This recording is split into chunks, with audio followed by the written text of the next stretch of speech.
One आज हम Excel में बात करेंगे ऑप्शंस एंड व्यूज को कस्टमाइज करने की। इसके अंदर हम एक्सेस टूल बार को एडजस्ट करना, उसको यूज करना सीखेंगे। साथ ही हम डिफरेंट डिफरेंट जो व्यूज होते हैं एक्सेल वर्कबुक की उसकी बात करेंगे। रोज एंड कॉलम्स को फ्रीज करना, अनफ्रीज करना, इस चीज को समझेंगे। उसी के साथ ही और भी कई सारी चीजें, वर्कबुक की प्रॉपर्टीज और एक्सेल के फॉर्मूला को डिस्प्ले करना, ये सारी चीजों को डिस्कस करेंगे। तो इसके लिए सबसे पहले चलते हैं एक्सेल पर और समझते हैं एक एक करके इन सभी ऑप्शंस को। सबसे पहले बात करते हैं क्विक एक्सेस टूल बार।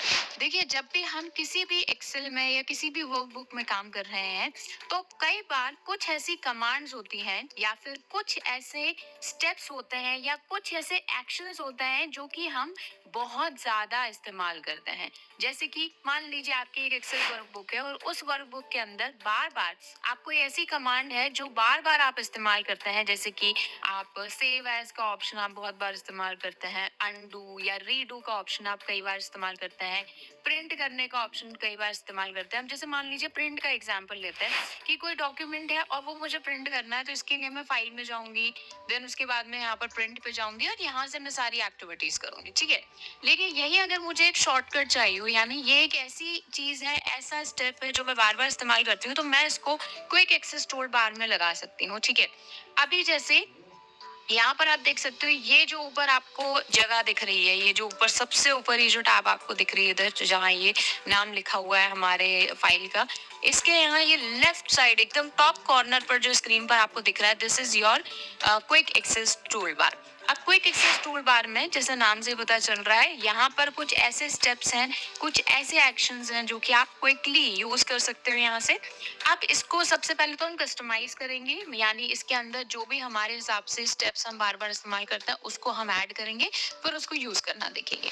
अब जैसे मान लीजिए प्रिंट वाला या कोई भी ऐसा एक्शन है जो मैं बार बार रिपीट करती हूँ, तो वो यहाँ पर ये जो ड्रॉप डाउन मेन्यू आ रहा है आपको, इसको यहाँ पर आपको क्लिक करना है और यहाँ पर जिस पर भी आप टिक करोगे वो आपका यहाँ ऐड हो जाएगा।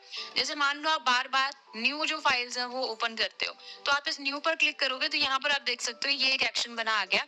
अब यहाँ पर अगर मुझे पहले कोई न्यू फाइल ओपन करनी होती है, कोई दूसरी फाइल ओपन करनी है, तो मैं फाइल में जाऊंगी, देन न्यू पर क्लिक करके जो भी यहाँ पर ब्लैंक शीट लेनी है मुझे या कोई टेम्पलेट लेना है वो मैं यहाँ से ले सकती हूँ, ठीक है। यानी ये दो स्टेप हुए। लेकिन अभी क्योंकि मैंने इसको क्विक एक्सेस टूल बार में ऐड कर दिया है, तो यहाँ पर जब मैं इस बटन पे क्लिक करूंगी, सीधा जो है यहाँ पर एक न्यू जो एक्सेल शीट है वो ओपन हो जाएगी, ब्लैंक शीट ओपन होगी, ठीक है। तो यहाँ पर आप देख सकते हो 3 स्टेप का काम एक ही क्लिक से हो गया, ठीक है। तो ये चीज क्विक एक्सेस टूल बार की वजह से हुई।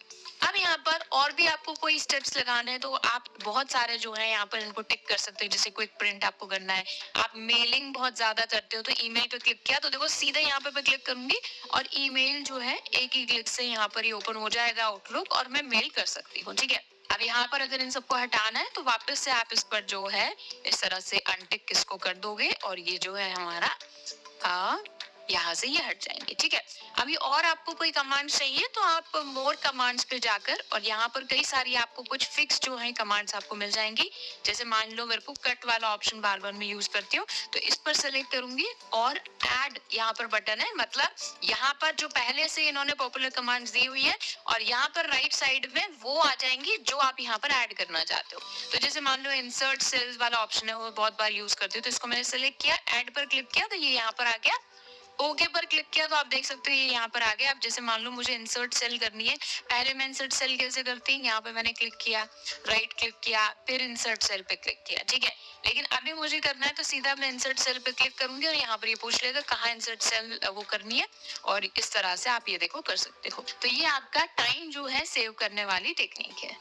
चलिए अब देखते हैं कि जो एक वर्कबुक होती है उसको हम डिफरेंट डिफरेंट व्यूज के अंदर कैसे देख सकते हैं। अब देखिए, अभी जो यहाँ पर आपको एक्सेल शीट दिख रही है वो मेरा नॉर्मली जो मेरा क्रिएशन वाला जो है वो मेरा एक नॉर्मल व्यू हम इसे कहते हैं, जो नॉर्मली आप जो एक्सेल ओपन करते हो वो आपको ऐसे दिखता है।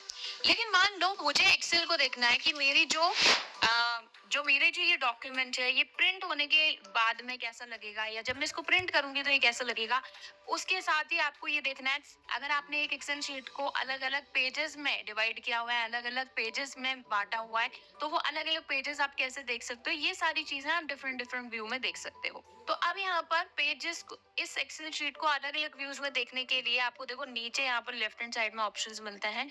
जैसे एक तो ये नॉर्मल व्यू है जिस पर अभी हम है, उसी के साथ में पेज लेआउट। आप यहाँ पर ये देख सकते, जो आपका पेज है वो कैसा दिखेगा, उसका लेआउट कैसा है, यहाँ पर आप देख सकते हो। यहाँ पर आपको ज्यादातर ये पता चलेगा कि प्रिंटिंग जब होगी तो कैसे होगी। तो देखो पहले पेज पर ये सारा हमारा डेटा आएगा, सेकेंड पर ये वाला डेटा आएगा, थर्ड पर ये आएगा, फोर्थ पर ये आएगा। इस तरह से आप ये देख सकते हो, यहाँ पर ये आपको दिख जाता है। अब ऐसा जो है यहाँ पर क्यों हो रहा है, क्योंकि मैंने अपनी जो ये एक्सेल शीट है इसको अलग अलग पेजेस में बांटा हुआ है। ठीक है, अगर ये भी आप देखना चाहते हो तो ये देखो यहाँ पर तीसरा ऑप्शन यहाँ पर आ रहा है, इस पर आप क्लिक करोगे तो यहाँ पे ये पता चल रहा है आपकी जो एक शीट है उसको कितने पेजेस में, यानी कितने अलग अलग शीट्स के अंदर बांटा हुआ है। तो अभी यहाँ पर अगर मुझे इस शीट को हटाना है, जैसे मान लो अभी पेज 1 पेज 9, यहाँ पर आप देख सकते हो पेज 1, इसके नीचे पेज 2 आ गया, फिर पेज 3 आ गया, फिर ऐसे करते करते 8 पेजेस में डिवाइड हो गया। फिर यहाँ पर पेज 9 पेज 10, क्योंकि जब बहुत बड़ा डेटा है ये तो इसको मल्टीपल पेजेस में डिवाइड कर सकते हैं। अब इसको आपको हटाना है, अगर जैसे मान लो मुझे ये स्लाइड्स हटानी तो मैं इसको करके इस तरह से ड्रैग कर दूंगी। तो अभी आप देख सकते हो ये सिर्फ एक पेज 1 आ गया, इसके नीचे पेज 2 आ गई, यानी अब ये बहुत सारे अलग अलग पेजेस में ये डेटा डिवाइड नहीं होगा। तो यहाँ से आप ये एडजस्ट कर सकते हो। ठीक है, ये पेजेस ऐड कर सकते हो, रिमूव कर सकते हो। लेकिन ये जो चीज है ये देखने के लिए आपको इस पेज ब्रेक व्यू प्रीव्यू पर आना पड़ेगा। इसी के साथ ही वापस से नॉर्मल पर आना है तो नॉर्मल पर आ सकते हैं। ठीक है, और वैसे तो ये तीन यहाँ पर शॉर्टकट है, मान लो आपको यहाँ पर नहीं दिख रहे तो आप व्यू वाले ऑप्शन पर जाएंगे और यहाँ पर आपको वर्कबुक व्यूज के यहाँ पर जो है आपको ऑप्शन मिल जाएंगे। पहला नॉर्मल, दूसरा पेज ब्रेक, जो अभी हमने देखा पेज ब्रेक आप देखोगे तो इस तरह से पेज ब्रेक किया हुआ है, सारे जो आपके कॉलम्स है वो एक ही पेज में आ रहे हैं। फिर पेज जो डिवाइड हो रहा है, यहाँ पर जो पेज आपका डिवाइड हो रहा है वो 127 जो हमारी रो है उसके बाद में हो रहा है। इसको भी आप ऊपर नीचे अगर करना चाहते हो, जैसे मैं इसको 127 नहीं बल्कि मैं 100 पर करना चाहती हूँ, मतलब मैं चाहती हूँ कि जो 100 रोज हैं वो एक जगह पर आ जाएं। ठीक है, तो इस तरह से मैं इसको 100 पर ले गई तो यहाँ पर ये पेज ब्रेक जो है यहाँ पर हो गया। ठीक है, दूसरा फिर जो पेज 2 है उसको भी मैं इस तरह से मैनुअली जो है यहाँ पर कर सकती हूँ कि भाई एक जो हमारे पेज है उस पर 100 जो है रोज का डेटा आ जाए। ठीक है, उसके अलावा पेज लेआउट पर क्लिक करोगे तो आपको ये पता चलेगा भाई ये प्रिंट कैसे होगा। ठीक है, तो आप यहाँ पर देख सकते हो, थोड़ा सा जूम कर देती हूँ मैं यहाँ पर। तो ये देखिए ये हमारा पहला पेज हो गया। इस तरह से ये देखो आपको अलग अलग ये पेजेस जो है दिख रहे हैं। अब यहाँ पर मोस्टली आपको ये दिखाई जाता है कि हेडर में क्या होगा, फुटर में क्या होगा। आप यहाँ से चेंजेस भी कर सकते हो। ठीक है, जैसे अगर मुझे हेडर लगाना है तो मैं हेडर यहाँ से कुछ भी जो मुझे लिखना है वो मैं अपने हेडर में लिख सकती हूँ। यहाँ से इसकी फॉन्ट वगैरह जो है जितनी भी चीजें हैं वो सारी चेंज कर सकती हूँ। ठीक है, उसी तरह से मैं यहाँ पर फुटर में चेंज कर सकती हूँ। तो ये आपका पेज लेआउट हो गया। आप चाहो तो अपना कस्टम व्यूज भी बना सकते हो अपने हिसाब से। तो यहाँ पर आप देख सकते हो, तो यहाँ पर अगर कस्टम व्यू बनाना है तो ऐड पर हम क्लिक करेंगे और जैसे मान लो मुझे नाम देना है कि हरवी। ठीक है, मैंने अपना नाम यहाँ पर दे दिया, उसी के साथ ही ओके पर क्लिक करेंगे तो अब ये मेरा कस्टम व्यू हो गया।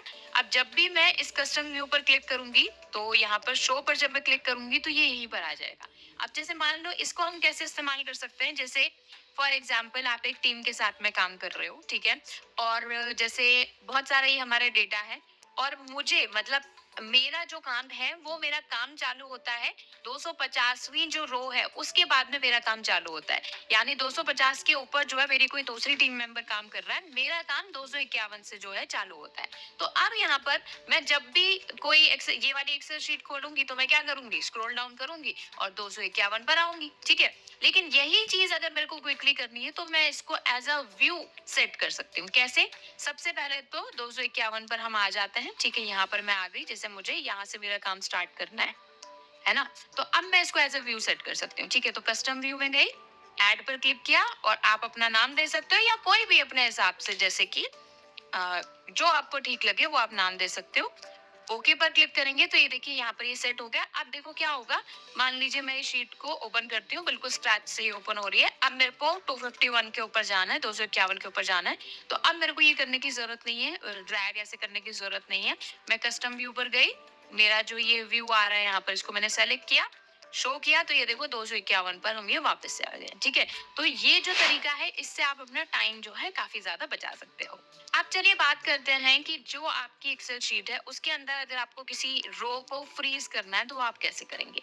अब जैसे इसी के साथ ही अगर मुझे मान लो पहली कॉलम नहीं कोई और कॉलम या कोई और रो जो है मेरे को फ्रीज करनी है, तो बस उसको मैं इस तरह से सेलेक्ट करूंगी, सेलेक्ट करके फ्रीज पैन पे जाएंगे और फ्रीज पैन पे क्लिक करेंगे। ठीक है, तो अब आप देख सकते हो जब इसको हम करूंगी तो अब यहाँ पर किसी भी अगर एक पार्ट को, आपको एक रो को नहीं एक कॉलम को नहीं बल्कि अपनी शीट के एक पार्ट को एक हिस्से को अगर आपको फ्रीज करना है, तो जहां पर भी आपको फ्रीज लगाना है उसको आप सेलेक्ट करोगे, फ्रीज पैन्स में जाओगे, यहाँ पर क्लिक करोगे तो अब आप देख सकते हो उससे पहले वाला जो हिस्सा है वो यहाँ पर फ्रीज हो गया है, बाकी वाले जो हमारी सेल्स हैं या कॉलम्स है वो यहाँ पर मूव कर पा रहे हैं। ठीक है, अब कोई भी आपने फ्रीज किया है उसको आप अनफ्रीज यहाँ से कर सकते हो, फ्रीज पैन्स में जाओगे और अनफ्रीज पैन्स पर क्लिक करोगे तो अब आप देख सकते हो नॉर्मल आपका जो है ये व्यू हो गया है, कुछ भी फ्रीज यहाँ पर नहीं है। कई बार ये हम इसलिए भी इस्तेमाल करते हैं, जैसे मान लो आपकी ये पूरी एक्सेल शीट है, इसके अंदर जो ये पहली वाली रो है इसको आपको फ्रीज करना है, तो आप फ्रीज पैन्स पे जाओगे और फ्रीज टॉप रो पर क्लिक करोगे तो अब आप यहाँ पर देखोगे कितना भी अगर आप डेटा को स्क्रॉल करोगे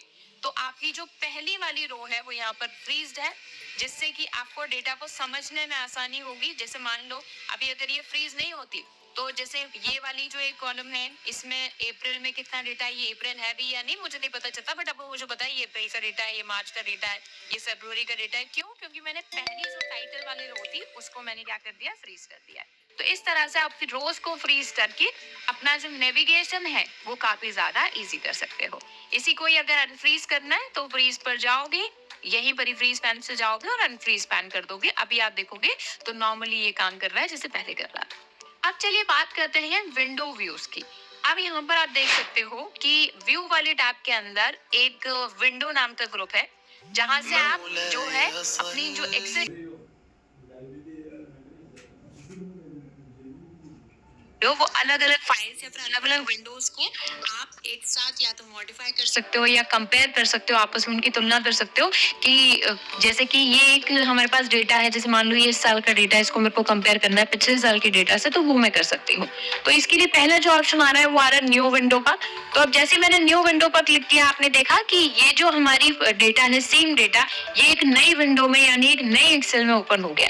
आप यहाँ पर देख सकते हो नीचे अगर मैं यहाँ पर टैब्स पर क्लिक करूंगी तो यहाँ पर मेरी जितनी भी फाइल्स खुली हुई है वो आ रहा है, और यहाँ पर ये जो फाइनेंशियल डेटा है इसकी पहली विंडो या दूसरी विंडो में भी आ रहा है। ठीक है, तो इसको अगर मैं क्लोज कर दूंगी तो ये जो पहली विंडो है उसी पर ही हम वापस आ जाएंगे। उसी के साथ ही अगर आपको अरेंज ऑल करना है यानी जितनी भी आपकी विंडोज आई हुई है उनको आपको अरेंज करना है, तो जब आप और अरेंज ऑल पे क्लिक करोगे तो यहाँ पे आपसे ऑप्शन पूछ रहा है कि टाइल्ड आपको दिखाना है यानी एक एक सेगमेंट में दिखाना है, हॉरिजॉन्टल या वर्टिकल या कैसे आपको दिखाना है, तो मैं हॉरिजॉन्टल सेलेक्ट करती हूँ, ओके पे क्लिक करूंगी तो आप देख सकते हो जितनी भी विंडोज खुली हुई है वो इस तरह से आ जाएंगी। अभी आप यहाँ देख सकते हो ये शीट है, इस पर मैं क्लिक करके इसको मैं कर सकती हूँ, तो दो शीट्स को या दो विंडोज को आप कंपेयर करने के लिए इस तरह से ये ओपन कर सकते हो। ठीक है, अभी मैं इसको क्लोज कर देती हूँ, जैसे एक को मैंने क्लोज कर दिया और मैं वापस से ये जो हमारा मैक्सिमाइज वाला इस पर क्लिक किया तो वापस से ये हमारी विंडो जो है आ गई। ठीक है, अभी यहाँ पर उसी के साथ ही आपको फ्रीज वाले तो भी हमने समझ लिया, स्प्लिट वाला ऑप्शन है यानी आप अपनी जो शीट है उसको दो में डिवाइड कर सकते हो, दो अलग अलग विंडो आपकी खुल जाएंगी। तो अब यहाँ पर एक ऑप्शन आता है स्प्लिट वाला, जिसके अंदर जब आप अपनी जो शीट है ये जो पूरी एक्सेल विंडो है इसको आप स्प्लिट कर सकते हो। तो स्प्लिट पर जब हम क्लिक करेंगे तो आप देख सकते हो आपकी ये जो शीट है ये स्प्लिट हो गई है दो हिस्सों में। ठीक है, ये आप देख सकते हैं यहाँ पर जो आपकी रोज है वो भी स्प्लिट हो गई है, एज वेल एज जो आपका कॉलम है वो भी स्प्लिट हो गया है दो पार्ट्स में। ये देखिए ये सेम ही डेटा है लेकिन ये दो बार जो है डबल बार आ गया है, जिससे आप अपना ही डेटा कंपेयर कर सकते हो। वापस से स्प्लिट पे क्लिक करेंगे तो ये इस तरह से एक ही हमारी विंडो आ जाएगी।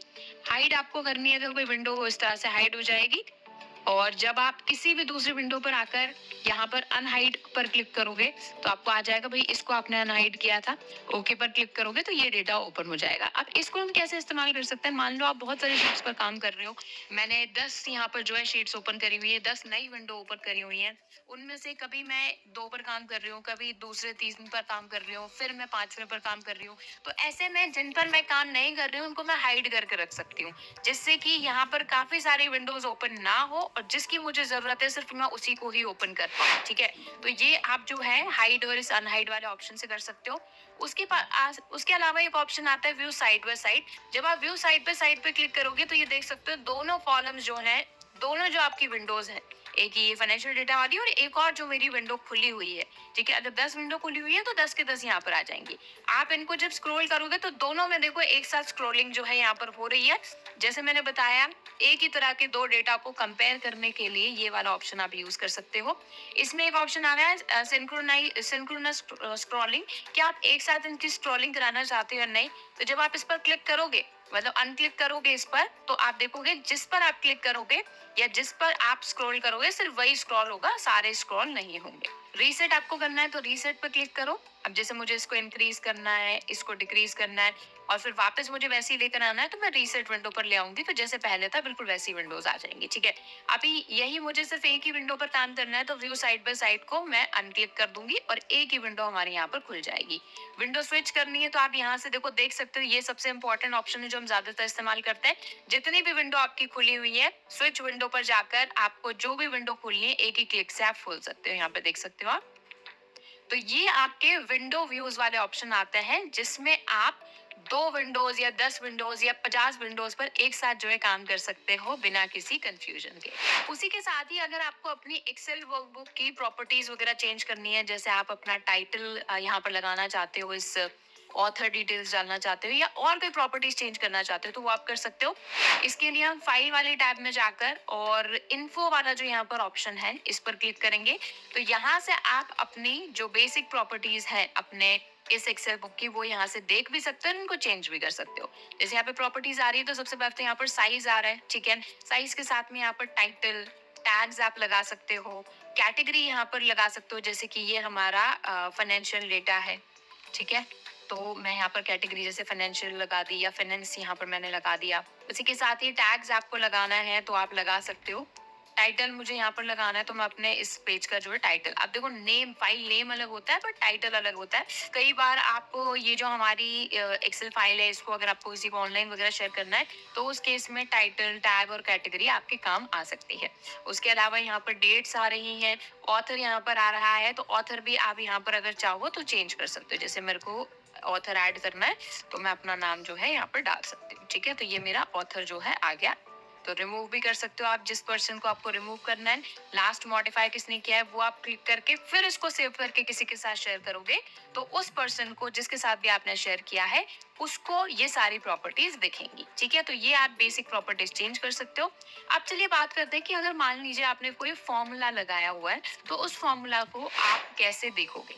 अगर यहाँ पर मैंने कोई सम का फॉर्मूला लगाया हुआ है या मैंने किसी भी तरह का फॉर्मूला लगाया हुआ है, तो उस फॉर्मूला को देखना कि हमारी शीट के अंदर कौन कौन से फॉर्मूला हैं उनको देखना, वो आप कैसे कर सकते हो ये चलिए देखते हैं।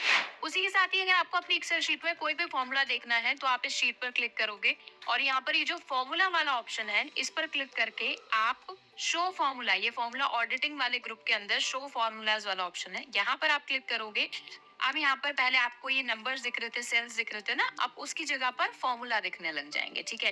जैसे जहां भी फॉर्मूला लगे हो, वैसे इस शीट में ज्यादा तो नहीं लगे हुए बट आपको फॉर्मूला दिखने लग जाएंगे। जैसे यहाँ पर पहले नंबर लिखा हुआ था लेकिन इधर आप देख सकते हो ये फॉर्मूला यहाँ पर लिखा आ गया है। तो सिर्फ अगर आपको कभी फॉर्मूलाज देखना है तो आप यहाँ से देख सकते हो। इसको एग्जाम्पल से हम समझ लेते हैं। जैसे जैसे यहाँ पर मैंने कोई फॉर्मूला लगाया, मान लो जैसे मैंने यहाँ पर एक एवरेज फॉर्मूला लगाया इसका और ये इन दो उसका, ठीक है? तो अब यहाँ पर जैसे मैंने एक फॉर्मूला लगाया, इस फॉर्मूला को अगर मुझे देखना है, ठीक है, वैसे तो मैं इस पर क्लिक करूंगी तो ये फॉर्मूला बार यहाँ पर इस तरह से जो है इधर आ जाएगा ये फॉर्मूला।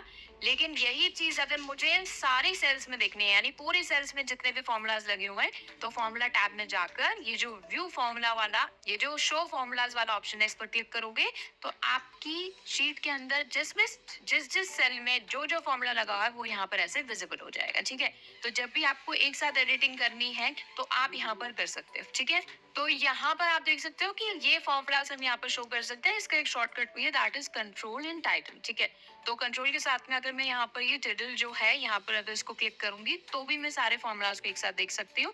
जैसे ही यहाँ पर मैं नॉर्मली आ जाती हूँ एंड आप शीट्स पर मूव करते करते जैसे मुझे यहाँ पर जाना है, कंट्रोल एंड टाइटल जो यहाँ पर एक यहाँ पर 1 के नॉर्मली लेफ्ट में आपके कीबोर्ड में जो ये की होती है, इस पर जब आप क्लिक करोगे तो भी आपके ये सेम शॉर्टकट आपका लग जाएगा और आपके सारे फॉर्मूलाज आपको विजिबल हो जाएंगे। तो जब एक साथ आपको अपने सेल्स के सारे फॉर्मूलाज देखने हैं, उनको मैनेज करना है, तो ये वाला ऑप्शन आप क्लिक कर सकते हो। तो इस वीडियो में हमने जो भी इंपॉर्टेंट व्यूज और प्रॉपर्टीज से रिलेटेड जितनी भी चीजें थी एक एक्सेल में, वो सारी देखी।